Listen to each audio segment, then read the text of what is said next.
All right, man. I can't believe another season's here. I probably should start reading up on what's happening, huh? Right? They're paying us to talk football, fantasy football too.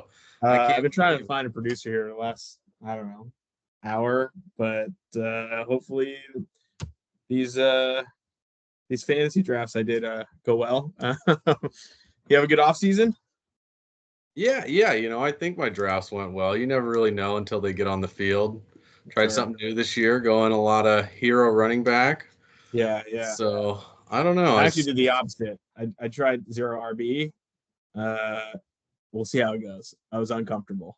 Well, that's like even more extreme. I was thinking tread lightly. I'll get into that Yeah, eventually. We'll see. I had some other guys that I saw zero RB, and it's just they're all your running backs are just so questionable. It's what are you gonna do if once one gets hurt, then who you don't have a stud at all.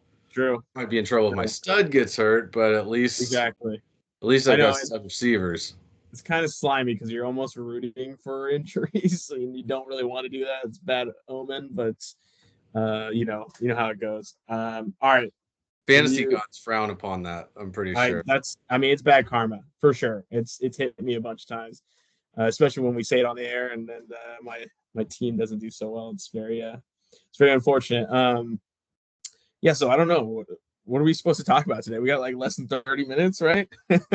Yeah, 30 minutes till we're live Yeah, for yeah, oh yeah, yeah. yeah, I yeah. mean, they Let's they go don't over even some. let us take water breaks. I mean, it's like what are we supposed to do? They're like, don't drink any water. Like, what is Yeah, this for a corporation? I know Like, that.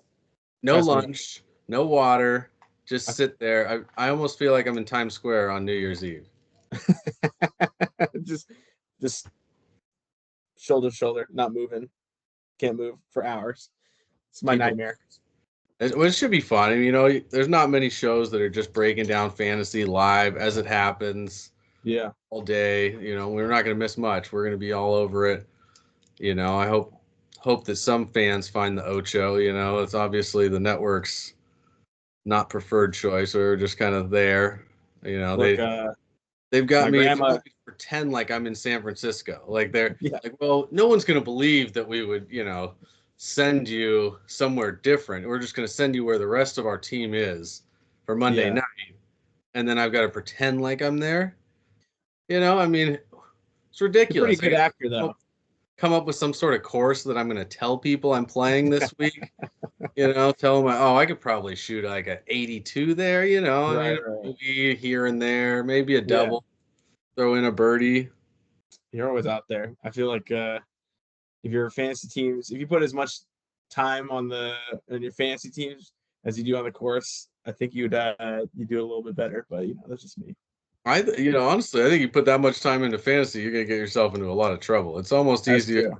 Sometimes less is more when it comes to fantasy. I think a lot of Yeah, people are overthinking things, and I think a lot of people are overthinking things with these rankings for the first week. It's like you got to just kind of sure. take guys are what they are, and there's some guys that are in brand new situations. So when we get to Yeah, those guys, I think that that's where some of the rankings are off. But a lot of guys, you hear people talk or call into the radio like, should I start a 30th wide receiver or some guy who's ranked in the 50s? It's like, right. what makes you think that Romeo Dobbs, was going to go off last night? Like you had no idea like which Green Right. Bay guy was going to go off, and one guy goes off, one guy lays a dud. It's so hard to predict, but got some Especially good. week one.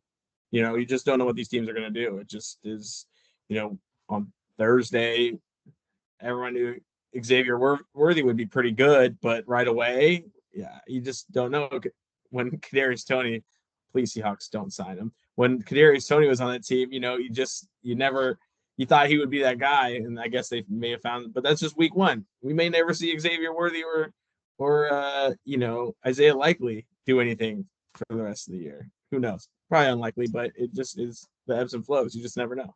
Yeah, Worthy surely showed he's a speedster. I mean, that guy took off on that end around, and he took a different direction and angle than most players thought he was going to. Everyone thinks he's going outside the blocking, cuts Yes. inside, and he was gone. I mean, real quick. Like that guy is fast as can be, but three You used to touches. run like that, right?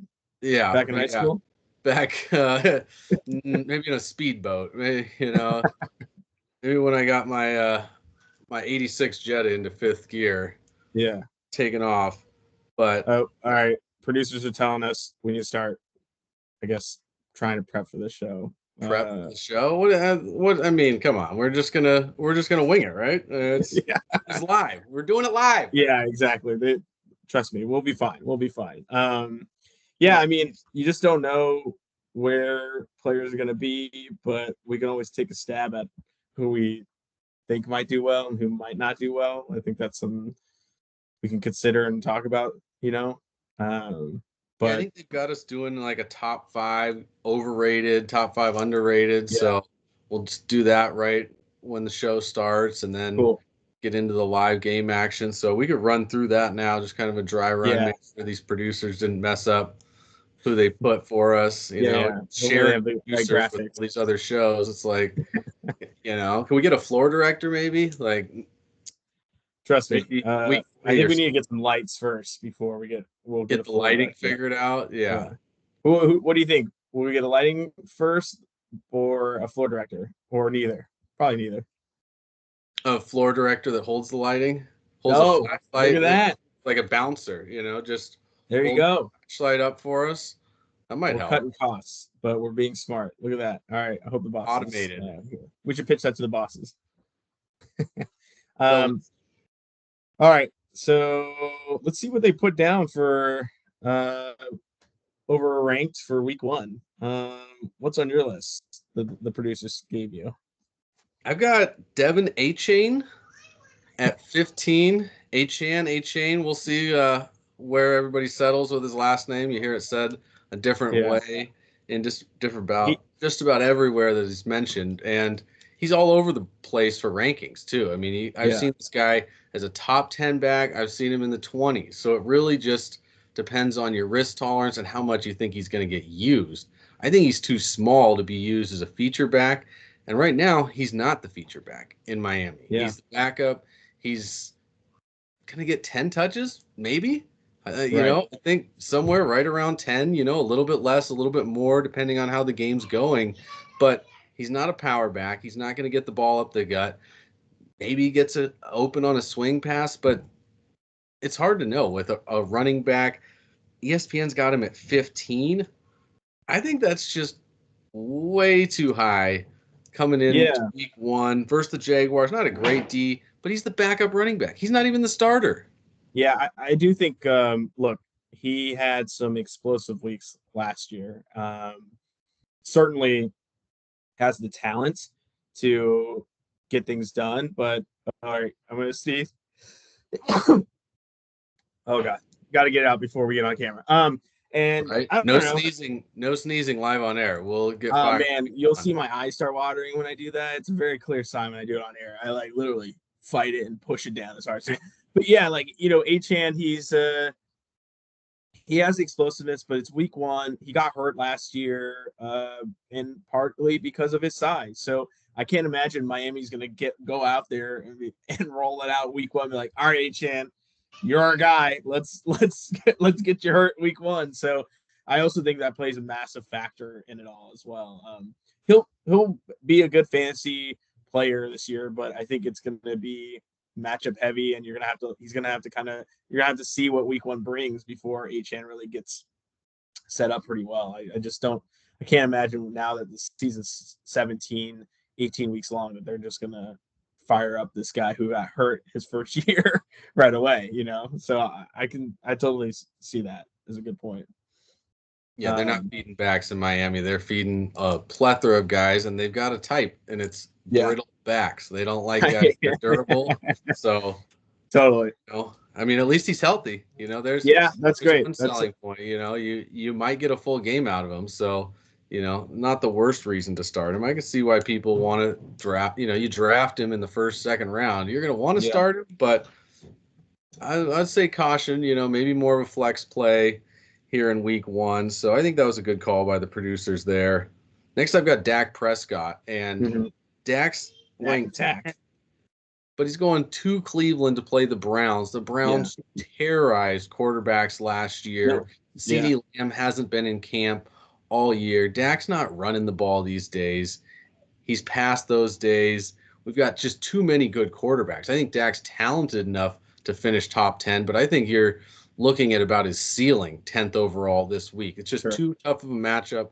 You're not going to see an explosive game where he's throwing for 303 touchdowns. That's Yeah. just not what's going to happen if Cleveland's anything close to the defense they were last year. And I think they're still going to be pretty close. Yeah. And CeeDee Lamb just started practicing, in the last week. I know they have a connection, but timing still is everything. Cowboys have a lot of pressure on them this year. They have a lot of eyes on them. I think week 1 they're going to come out flat, and they're not going to be the offense we saw toward the end of the year. Maybe we'll get there, but it sounds like that's a pretty good pick. And he is a contract year though, so we'll see what happens. Maybe he'll call his number a little bit more. We might have to take that back if he can get a contract done before kickoff. Yes, true. That's true. Yeah, for me, they wrote down some interesting players. I have Joe Mixon, who just joined the Texans, obviously this offseason, after being with the Bengals. While I do think it's going to help CJ Stroud, I think it's CJ Stroud's team. I think Joe Mixon, even though he's 28 years old, it feels like he's been in the league for 9:30. It feels like he's been in the league forever. His body's worn. He's went through a lot of carries in Cincinnati. I think there's, don't forget about Dameon Pierce. I know he wasn't the greatest last year, but decent backup. They also have Cam Akers. Talk about a cemetery of running backs in the past, but I can't imagine with CJ Stroud adding Stephon Diggs that they're going to be a run heavy team this year. And CJ Stroud was letting it rip. So I think CJ Stroud is going to send a message here in week 1, and it's going to be not so much that Joe Mixon is not a good running back. I just think CJ Stroud is going to pop off. So I guess it's all going to run through Stroud, and Mixon's going to get some dump offs. Maybe he gets a goal line touchdown, sure, falls into the end zone, but I don't think he should be ranked quite as high. A lot of people have him as a sturdy number 2 running back. I think he's more of a flex back. Let's wait and see. When a guy moves to a new team at this age, you got to be a little more cautious with everything. There's an interesting one that they put down. I'm kind of on the fence. It's Anthony Richardson for week 1. I love what Anthony Richardson brings, but I kind of understand where they're coming from. I mean, again, a guy who played 3-4 games last season, is a 5th ranked running quarterback after just 4 games his rookie year. The team is pretty much the same, not huge upgrades. I'm kind of on the fence. I don't know. Should we keep that, or what do you think? We could throw it out if we don't have time for it, but maybe we bump him down a little bit. Maybe we put him at 4th or 5th instead of 2nd on your list, because he's one of those guys that, he shouldn't be projected that high, but at the same time, if he was the quarterback number 1 for the week, I wouldn't be shocked. I mean, this guy could run through 3 linebackers for 60 yards and a touchdown, and then all you have to do is be, serviceable and on the field for the rest of the game as a quarterback, and you're going to put up 20 or more points. He's always just so dangerous with those legs. But again, this guy hasn't finished many games healthy, so who knows? One play and that could be, him for the week or the season again. I'm hoping this guy stays healthy though, because he's as fun as just about anybody to watch in the NFL. Yeah, he really reminds me of Cam Newton. I'm hoping he stays healthy, but Cam Newton's career was very short because of how they played him. So I'm curious if the Colts change how they do things with Anthony Richardson. But I agree, if he plays to his full potential and can stay healthy, man, that guy's gonna be real good. Who else is on your list? I got a receiver in just a bad matchup in a new city with a young quarterback, and that's a few things that I think are pretty dangerous. Calvin Ridley coming in 23, so he's not a must start. He's kind of on the flex spot, wide receiver 3. He was a lot of people's favorite sleepers, right? A lot of people liked him in people the draft. Can't quit Calvin Ridley, I know. So, as long as he's quit gambling, then we should be in a better spot. But could never be me. The Bears at the Bears, that's probably going to be a lower scoring game. The Bears D was what looked really good all last year, especially at the end. Right. They were a top tier D. And Caleb Williams should help them at least sustain drives, not put the defense in so many horrible spots. On the other side, he's got Will Levis throwing to him. And Will Levis looked all right last year, but wasn't on the level of CJ Stroud or even Bryce Young, some of these other rookie quarterbacks. Yeah. Now he's coming into his second year. Will we see improvements? He's got a new head coach, just so many new things, tough situation, brand new receiver in Calvin Ridley. Hopefully they've developed some chemistry in the offseason, but I don't know where that chemistry is at. So I think he's overrated coming into week one. Yeah, a couple of looks like I have a couple more wide receivers here. What do you think? Who do you think should stay and who should go? Puka Nacua, and well, let's talk about value, right? Like Puka Nacua, obviously second round pick, and Amari Cooper, a fourth round pick, fifth round pick, however it shapes out. One different situations. Puka Nacua isn't the only wide receiver coming into the year because Cooper Kupp seems pretty healthy. Or with Amari Cooper, Deshaun Watson is healthy, but when Watson was healthy, he didn't like to throw it to Amari Cooper. I think both these guys are going to have massive cooldowns compared to where they ended last year to start the season. I think it's a lot of different aspects. You had Jerry Jeudy to Amari Cooper. It's a lot more targets. It's better than what they had. David Njoku was also on a red hot tear at the end of the season. I know it was Joe Flacco, but I don't know where these targets are going to go. It feels like in Cleveland, these targets weren't, I guess they weren't really clear when Deshaun Watson was there. It felt like Amari Cooper had a couple good games, but then there were some games he disappeared. And then Puka Nacua, do you think he can keep it up? That was a pretty historic rookie year. So I don't know. What do you think, Jeff? Yeah, I think they're both overrated coming into this first week, probably a tier ahead of where they really belong. Yeah. Puka injured all camp, really didn't get pushed down very far. He was still right in that wide receiver 1, high end 2 range. And I think he's more of a low end wide receiver 2. I wouldn't be surprised if really at the end of the year, we're looking at Puka Nacua and Cooper Kupp flipped from where they were drafted. It may be Cooper Kupp that ends up being a wide receiver 2, and Puka Nacua is more of a flex play. I mean, if Cooper Kupp is back to his old self, why wouldn't the offense run through Cooper Kupp? Sure. Puka Nacua got so much of his numbers. First, well, Kupp was out, but then just on volume alone. And so I think if they're both healthy and on the field, you're going to see a lot more inconsistent weeks 5, 6 catches, as opposed to those 8, 9, 10 weeks that he was having. And Amari Cooper, I mean, that guy just went crazy towards the end of the season, was just lighting people up. The Black Daddy, man. Right. But it's crazy. Some of that is, obviously you had Joe Flacco throwing in the ball, and Flacco was playing to extend his career. So he was just chucking it any time he thought he was even close to open, and really took advantage of the fact that late in the year you have a lot of corners beat up, banged up, out for the season. Better matchups. Right now, everyone's pretty healthy. I think it's going to be tougher for Amari Cooper. And he's a year older. Amari Cooper wasn't young last year. He's closer. I think he's 30 now. So another guy who's been in the league forever. And what, was an open deep route is now covered, and he's having to make more contested catches. I think he's someone that's definitely safer to put on the bench here week one. Yeah, I do think I'm interested to see how, Jared Jeudy was a big deal coming out of college.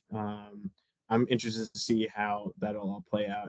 And we'll see how Deshaun Watson. Anyone else on your list? I think those are good to keep. I'm going to jot this down. Any on your list that I've got George Kittle on my list. Yeah, he's I'll go with that. I think Kittle, he's at number 6 for tight ends. I don't think he's to the point where you're not going to start him. He's probably still right there. You're not going to pick up another tight end to start over him. Sure. But I think you should temper expectations. I think he's a guy that could end up 10 to 15 tight end for the week. And any week he could go for 2 or 3 catches. Like, he's just such a danger to go low. But at the same time, we already saw Mark Andrews, Travis Kelce lay duds week 1. So it wouldn't take a whole lot for Kittle to get into that top 5, top 10 conversation. But at the same time, it may be more like, let's make sure Ayuk knows how much we love him here. And then the Jets D. I mean, that's the bigger thing to me, is I don't know how well Purdy and that 49ers offense is going to look. They are beat up right now for week 1. I mean, McCaffrey, we still don't know for sure if he's going to play. We think he will, but with an scary number 1 heel, danger. danger Yeah. zone there for sure. You've got left tackle and Trent Williams coming off a holdout, so he hasn't practiced all preseason. So if Purdy's getting rushed, doesn't have the same protection he's used to, doesn't have the same running game he's used to, that could really force either Kittle to stay in and block more or just their offense to stall in general. So I think he's definitely a little bit overrated, but he's still a starting tight end. And the other guy I've got is Nico Collins. He's coming in at 16 at the Colts. Should be a shootout in that game, but my biggest thing is with the addition of Stephon Diggs, Tank Dell is still there, back, healthy, no problem after a broken leg last year. You got three receivers. You have no idea who's getting the ball. You can't count on any one of them to be a must-start player. I just think it's too easy for them to go into a game and have 4 or 5 catches, 60 or less yards, and that could happen to all of those guys multiple times this season. So I get it. Is that why you picked CJ Stroud number 1 overall? Huge upside in our dynasty. Well, dynasty is a little different. I'm playing the long game there. Yeah, no, I mean, it's a pretty good long game start with CJ Stroud. You good. Name all the reasons why. Right, he's got and he's also, I don't think he can drink yet. Right, he's not old enough to buy a bottle of alcohol. Right, he's like maybe just had his 21 run. This kid is as young as it gets for a quarterback. So for a dynasty league, I mean, I have no problems with CJ Stroud or, week 1, I think he's going to be fine. It's the receivers that I'm more concerned about. And the producers want us to pick it up in the live session. So maybe we'll have to each take turns and keep it tight. We'll shorten it up a little bit. All right. So they wanted us to help people, right? We talked about don't start. Let's talk about people, right? We got to let them know in the program who to start. So some underrated plays. What do you have written down? We've got Travis Etienne coming in at 14. This guy is a number 1 back. I don't know how he gets slid all the way down to number 2 status. He's set it, forget it, unless he's just got a nightmare matchup or we see something in the first few weeks where Tank Bigsby is stealing short yardage work, goal line work, or just eating into his touches in general. But I think Travis Etienne is a bell cow back. This guy is going to be looking at 15 to 20 touches a week. It pretty much as good of a situation as you could ask for in today's NFL for running backs. He can be on the field for all 3 downs. He's got enough size to play all the downs, but he's also got enough speed to break something loose at any time. A great combination of size and speed. And so I think he's an every down must-start guy every week. Yeah, I think Travis Etienne has been disrespected. I do think that guy's one of only a few workhorses. If you're talking about Tank Bigsby, who barely saw the field last year, being the threat, that guy's going to get the ball. I totally love that. And a 49.5 over/under. This is going to be one of the highest scoring games of the week. He's got a great chance of scoring a touchdown, and he can catch one. He's just too many options there for him. Deshaun Watson's the next guy on my list. He's coming in at 21. Now, obviously, in a single quarterback league, you're not starting this guy. But in Superflex, I think he's pretty much a must start. He's got Amari Cooper, who we were just talking about.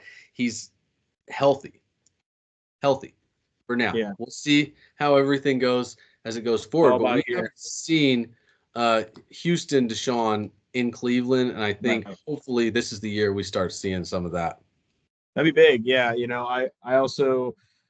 I have a quarterback. It's the same type of play. I think Bryce Young could be a good super flex play this season throughout. I do think with Dave Canales joining that, being the head coach there at Carolina this year, rookie year for him as a head coach, that dude is a quarterback whisperer. If you've seen him work, no quarterback does what Geno Smith does after 10 years. That does not happen ever.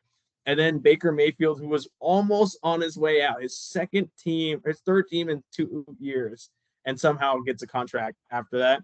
Dave Canales can work with that.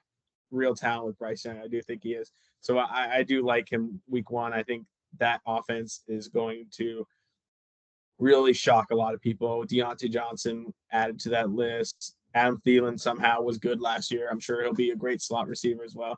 And you had a bunch of rookies there that wide receivers, and second-year wide receivers that I think Bryce Young will like a lot. I like him.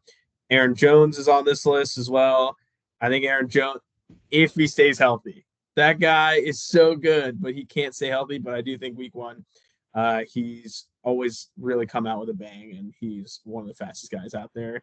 If you don't remember, he last year in week one, he had 2 long touchdowns and was pulling his leg because he pulled a hamstring on one of the touchdowns, and then you didn't see him for like 4 weeks. But it was week one. It was a good week one, so I do think he's going to be outperform his ranking. And he was in Green Bay then, and they have a horrible track record with guys and hamstring injuries. I don't know what it is. It's just too cold up there in training camp. I mean, they're probably doing training camp in Canada.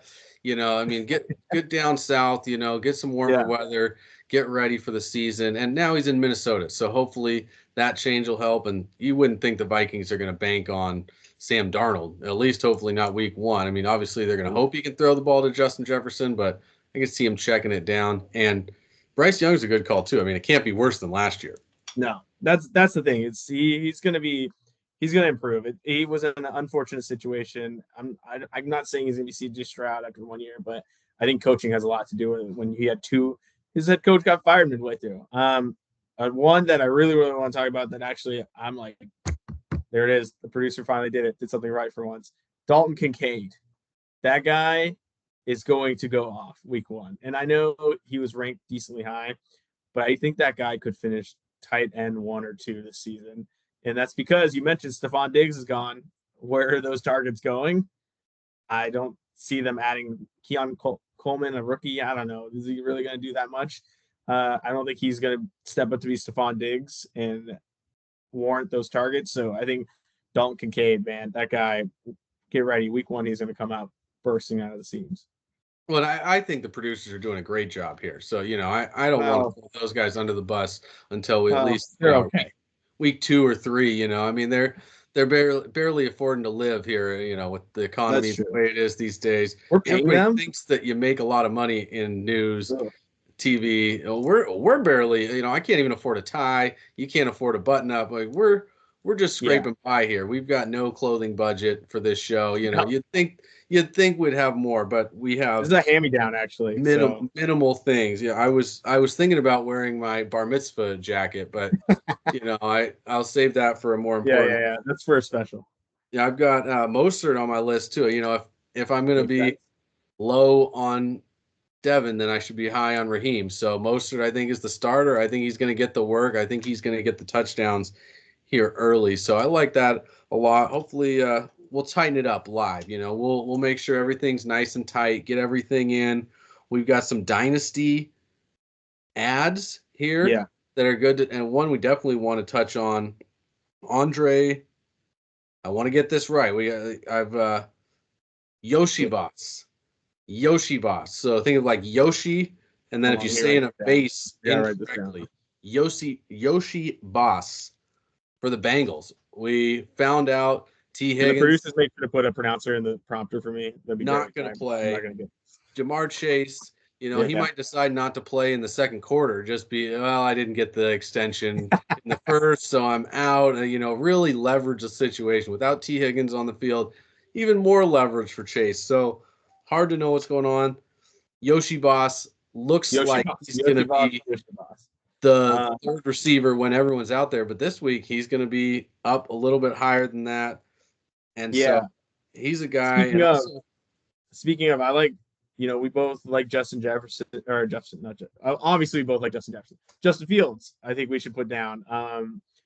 Russell Wilson, some injury issues here at the moment.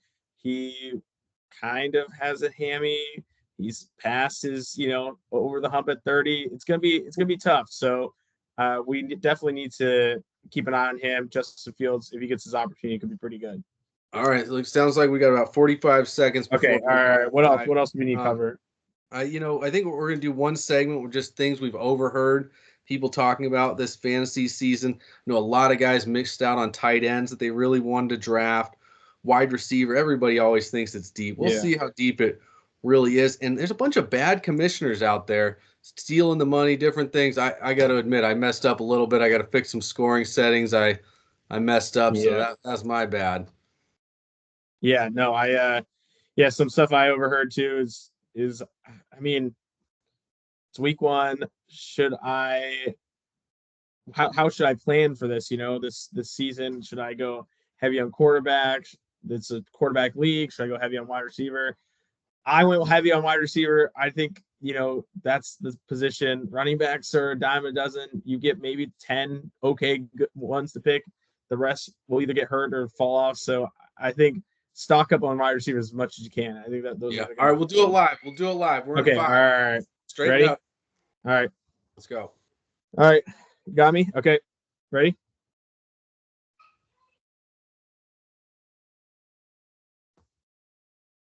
Good.